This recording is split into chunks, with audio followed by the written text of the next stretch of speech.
एक बार हम पढ़कर आप लोगों को बता दे रहे हैं। लिखा गया है भूत के घर हवय, मतलब ये भूत का घर हवय, जे जाई वो वापस ना आई।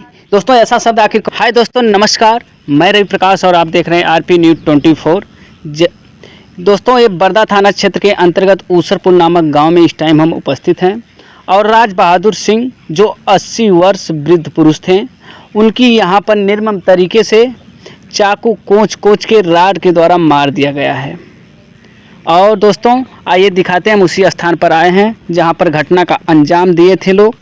देखिए उनका मकान है और यहीं पर सोए थे, इस खाट पर जो सामने खाट दिख रही, इसी खाट पर वो सोए थे और वो जो चद्दर है उसको ओढ़ाए थे उस टाइम। और देखिए सबसे बड़ी चीज़ है, यहाँ पर एक लिखा हुआ स्लोगन है, शब्द कोई लिखा है, पता नहीं ये घटना के पहले का लिखा हुआ है या बाद का। एक बार हम पढ़कर आप लोगों को बता दे रहे हैं। लिखा गया है भूत के घर हवय, मतलब ये भूत का घर हवय, जे जाई वो वापस ना आई। दोस्तों ऐसा शब्द आखिर कौन लिखा है, जे जाई वो वापस ना आई। तो ये बहुत ही डरावना शब्द ऐसे ही देखने में लग रहा है और ऐसी घटना का यहाँ पर अंजाम भी कोई दे दिया है। और जो संदिग्ध पड़ा हुआ है ये समझ नहीं आ रहा है कि ये हत्या है या सुनियोजित तरीके से हत्या की गई है। 80 साल बुजुर्ग पर्सन, एक आदमी, एक पुरुष का आखिर कौन दुश्मन हो सकता है। तो आइए सारी चीज़ें हैं, एक यहाँ पर हैं उनके गांव के, इसके बगल के ही रहने वाले हैं, उनसे हम जानने का प्रयास करेंगे कि आखिर उनका व्यक्तित्व तो कैसा था, आसपास पड़ोस में वो किस तरीके से लोगों के बीच में उनका व्यवहार था।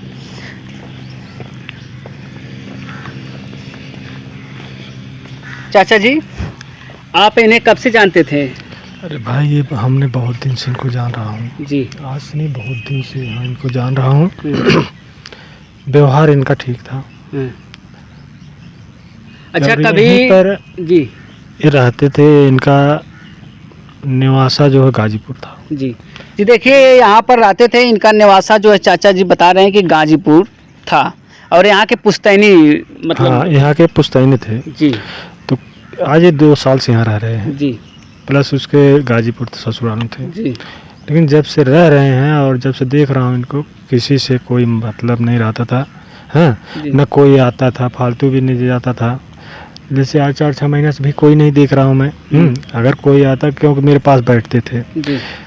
एकदम घरेलू तरह हम दोनों रहते थे यहाँ। हमारे साथ जाते आते उठते बैठते 24 घंटा दोनों एक ही साथ रहते थे।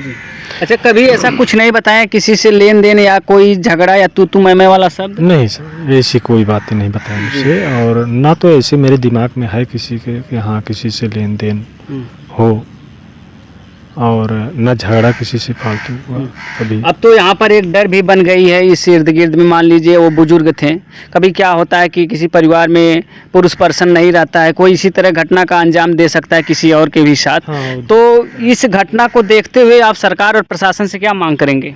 भाई हम यही मांग कर रहे हैं शासन से कि जैसे इसके साथ घटना हुए है तब साथ उसको हत्या किए गए, वैसे उसको भी पकड़ के उसको सज़ा किया जाए, उसी तरह उसको सज़ा दिया जाए। मान लीजिए अगर यहाँ पर जो हत्यारे हैं वो घटना का अंजाम देकर के निकल गए हैं, प्रशासन उन्हें ढूंढ रही है। उनको प्रशासन ढूंढ रही है बिल्कुल उसको। आपका भी नज़दीक घर है, मकान है, कभी आपके ऊपर भी ऐसी घटना अगर कोई करेगा तो क्या होगा भाई? तो प्रशासन से क्या मांग करेंगे? प्रशासन से हम पूर्व से मांग कर रहे हैं कि उसको ढूंढा जाए और उसको शासन होता दिया जाए, सजा दिया जाए, कड़ी सजा दिया जाए उसको।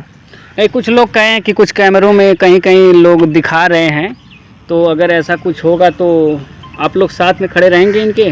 बिल्कुल खड़े रहेंगे जी। हमारे साथ, हम जब से यहाँ रह रहे हैं, निवासा हम रह रहे हैं, हमारे साथ ही थे जी। ये जो ख़त्म भये हैं चाचा, अरे हमारे बाप समान थे, वो पूरा बाप का सहारा था मुझे, और हम खड़े रहेंगे लास्ट तक जी इनके साथ। देखिए इनके साथ रहते थे। और अच्छा इनका आप खेत भी बोते जोते? हाँ इनका खेत भी बोते जोते हैं, इनके भाई भी बोते जोते हैं। हाँ जैसा कि इन्होंने बताया कि पहले निवासा पे रहते थे, 2 साल से करीब यहाँ पर आकर के रह रहे थे और उनका खेत वगैरह जो भी उसका काम था ये करते थे और साथ में एक दूसरे लोग रहते भी थे। और इनके द्वारा पता चल रहा है किसी से उनकी कोई रंजिश नहीं थी।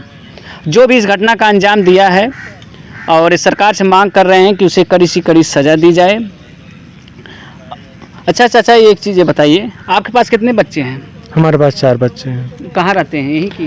नहीं, हाँ, एक यहाँ रहता है, हाँ, प्लस 3 दिल्ली रहते थे, लेकिन 2 इस समय मौजूद हालत में आए हुए हैं। जी। ये धान लगवाई उगवाई थी, उसी में बोला हूँ धान को लगवा देना, तो 2 आए हैं जी। इस समय। हाँ, अच्छा। एक बाहर है अच्छा, दिल्ली इनकी ये ज़मीनें कहाँ, ये पूरा ये ज़मीनें हैं इनकी? खाली जमीन दिख रही ना, हाँ। सब इन्हीं की वो है। जानवर किसका है? वो जानवर मेरा है, अच्छा। वो सब, लेकिन जमीन इन्हीं का है सब। जी, हाँ ज़मीन इन्हीं की। हाँ, क्योंकि ये कागजी ज़मीन है या कोई? नवीन पड़ती है सब। ये सब नवीन पड़ती हाँ, है। अच्छा। बंजर है सब। एक पोखरा सरकारी, देखिए नवीन पड़ती है, सामने एक पोखरा है और बगल में इनके लाइटिंग वगैरह भी बनवाए हैं लोग।